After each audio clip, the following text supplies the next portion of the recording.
and you're very welcome back to the second part of our session with Karen O'Donnell, who's talking to us today about limiting beliefs from her best-selling book, The Inner GPS. And Karen, tell us, what is your inner GPS? How did you come about to help us discover our own inner GPS? Thank you, Sandra. It's great to be back here with you. The inner GPS, the G is go deep. As a coach, I can sit here and talk to you, and I could be up in my head, we could intellectualize and say, oh, this is because, and this is what you do. And what I like to do is to just actually put away the mind and go into the feelings, go deep, go into what created, what caused the behavior, the coping mechanisms. Let's go to the root cause of it. That's where we go deep into the body, into the feelings, what's going on, and that's where we will uncover the limiting belief. So that's the go deep bit, to go deep into the heart of the matter, into the core of the challenge, and really see what's going on there. So that's the first part, is the go deep. And once we find out what the limiting belief is, we can then see where the coping mechanisms are. And so if somebody has a limiting belief, for instance, of I'm not good enough, I'll never fit in, a coping mechanism can be to numb that pain, numb the pain of that feeling, and a great number would be alcohol, for instance. And so that's what we can do. So we can see why somebody is doing that, and so we can say, okay, when you feel the feeling, what can we do instead? And that's when the parachutes come in.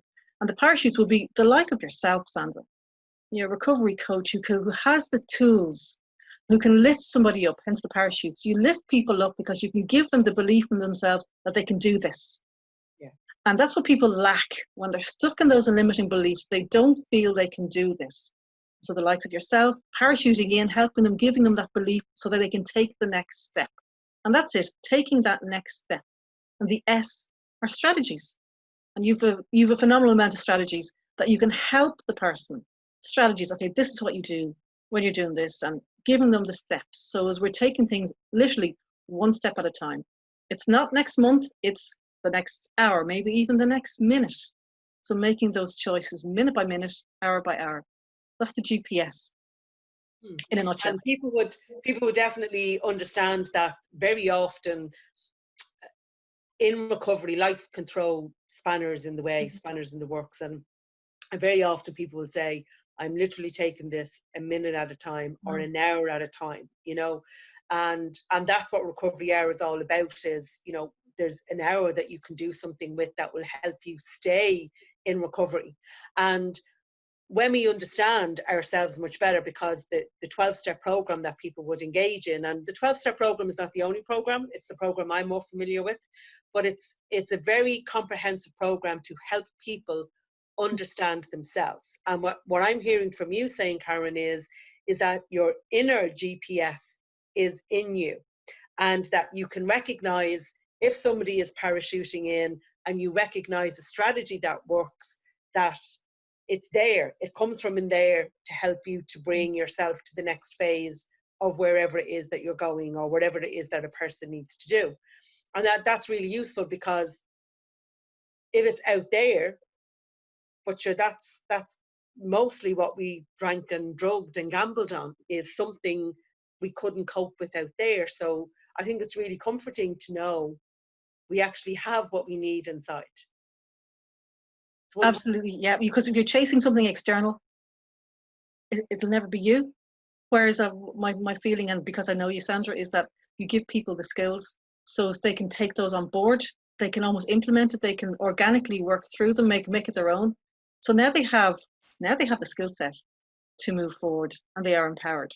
And that's phenomenal. And that's what the GPS is about, and the 12-step program, my understanding, is about that too.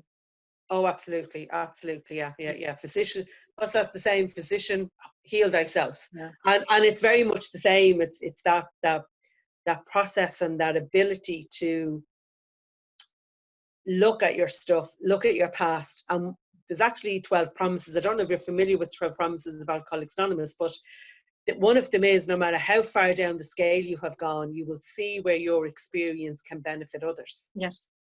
So no matter how bad those experiences were that helped us form those limiting beliefs, they actually can help someone else who's coming along, coming in the door, and that's wonderful. And then to have a skill on top of that to help that person help themselves is fantastic. That's wonderful. Karen, is there a little process you can take us through that might get people started or might get people thinking about how they may look at their own limiting beliefs and help them to move beyond that? What can you help us with today? Okay. So if we look at one, we look at limiting belief, one could be, I'm not good enough. I'll just take that as an example. And we all know that feeling. I mean, everybody has a limiting belief, hundreds of them. So we all have that feeling, that pang, when we have that sense of, oh, they didn't pick me or whatever. And straight away, I'm not good enough. We have that feeling. So we have the feeling. And before you take the next step of maybe looking at the alcohols where you guys would come in, but I want you to imagine, so you have the feeling, I'm not good enough. I want you to imagine seeing a stop sign. So say, whoa, what am I creating here? Before you take that step down the negative route, what am I creating here? And question that thought, I'm not good enough. Is it true? At that very moment, you might feel, okay, I could have handled that bit better. But is it true that you're not good enough? So I want you to say, okay, are there times in my life when I felt like I was good enough? And there will be times. Your mind will be used to looking in the negative filing cabinet in your life. Give it a job. The mind loves a job. Send it to the filing cabinet in your life with the positives about you. Yeah. Go to that filing cabinet and start looking at times when you were good enough. Yeah. It might be a little bit slow to start working, but you find the times. And I'm not talking about huge, big things. It could be good enough when that friend called you up and said, can you come somewhere with me? That person felt you were good enough. Yeah. So and all could these that be something, Karen? Could those things people go to, those things we say, oh, that's just what I do. Oh.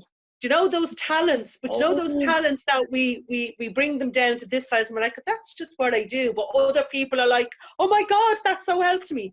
It could be one of them. All the above. We take what we do so much for granted, don't we? Oh, so all those things. So I want you to create a collage to the side of all those factual representations of when you were good enough. All of them. And keep adding to it. So now the next time this little voice comes into your head saying, oh, there you go, told you weren't good enough, you can say, wait a minute here. See this? I have the facts. I am good enough. And you can just, when the mind sees you actually coming back with factual representations, it'll go, all right, actually, she is good enough. She has the capability, she has those qualities. Yes, she is. And so you can start winding round, bringing that thought process around to the opposite. So it takes a little bit of time, but very soon you start catching onto it and you'll see yourself more in a positive light and you're looking for opportunities to add to your collage. Have fun with it. Yeah. Yeah. And Karen, maybe that's brilliant. I love that. I love the whole idea of collage because, a lot of us would do vision boards and that sort of thing, but very often they're vision boards about things we want to get, where these are things we already have, or these are qualities we already have, and a good vision board of, I'm a good listener, I'm a good supporter, I genuinely care about people. They're just as important to have in a collage as something you want to attain. And I'm wondering, Karen, just in terms of language, because limiting beliefs will come with some form of language like I am not good enough. So how could a person rephrase that? They're in recovery, they're battling through all of those belief systems. They may not believe that they are good enough. So it's difficult to kind of just say the opposite when you don't believe it. How could you help somebody transition from that belief to a more empowering belief? When you do the collage, Sandra, knowing that you have felt good enough means it's easier than to take it on board. So the good enough, even that phrase I'm not too keen on. So I am valued. I'd much prefer that. So the enough just doesn't seem to quite cut at me. Yeah. Well, I gave the example, probably not a good example. So you're looking for, if you can get the factual representations, then it's true. You've done it, you've felt it. Then it's easier to take on board. I am good, I am a listener, I am valued, I accept me. It's all the I ams, and it has to be in the positive phrase. So I am valued, I am accepted. on all those. But if you do the collage first, it's easier for you to accept that you're good because you have the evidence, and the mind will accept it much quicker then. Does that help answer? Absolutely. And I really like that I am valued as opposed to enough. Yes. You know, because enough is just, for me, it's bare, you know, it's your bare minimum. Where valued is a different context. Energy, And it's a isn't it? Different energy. I feel good when I say I'm valued. Yeah, absolutely. Yeah, that's amazing. Thank you so much for that. Thank you. Karen, tell people, if they want to know more and want to explore a little bit more with you, tell people where they can find you on your platforms. The platforms I'm on is LinkedIn, Facebook, Inner GPS, Karen O'Donnell, or my website, innergpssystem.com. Send me a message. Very happy to chat. Or you get my book on Amazon. Yeah. Another way. Okay. Cool.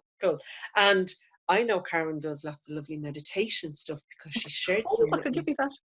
And if you're very attentive and you listen all the way to the end, she might share a meditation with us as a download. Absolutely, yes. See, I forgot I had that, Sandra. Thank you. Yes, I'm very happy to share that. And it's a confidence technique, but you can use it for any feeling you want. If you can name a feeling, you've had it at some stage, and you can use it for that. You're very welcome. Fantastic. Karen, thank you so much for your time today. We really appreciate you coming in and talk to us. And we're just full of inner GPS because we know we have it. We know we have it on the inside. Thank you very much. This is Sandra Losty, and we will see you on the far side of Recovery Hour. Brilliant. Take care, everyone. Best of luck.